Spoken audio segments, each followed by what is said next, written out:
அம்மா இது என்னம்மா நம்ம சாமி செல்ஃபில் வச்சிட்ருக்கா? இதுவா தம்பி? இது வந்து பச்சை கற்பூரம் தம்பி.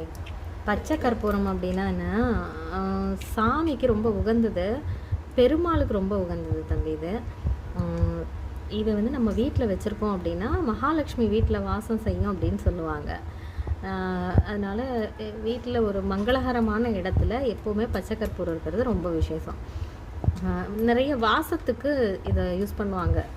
திருப்பதி லட்டுல எல்லாம் பச்சை கற்பூரம் தான் ரொம்ப ஸ்பெஷலாக இருக்கும். இது எப்படி இருக்கும் அப்படின்னா மினி கல்கண்டு மாதிரி இருக்கும் பார்த்தா, ஓகேவா? இதை வந்து என்ன பண்ணுவாங்க அப்படின்னா விளக்குக்கு அடியில் போடுவாங்க. அது வாசத்துக்காக விளக்கு ஏற்றிருக்கோமா அதுக்கு அடியில் போடுவாங்க. அதை போட்டுட்டு விளக்கு சாமி கும்பிடுவாங்க. இது அதுவாகவே கரைஞ்சிரும். அதுக்கப்புறம் கரைஞ்சதுக்கப்புறம் இன்னும் கொஞ்சம் நம்ம எடுத்து போட்டுக்கலாம். இது வந்து மகாலட்சுமி வாசம் செய்யும்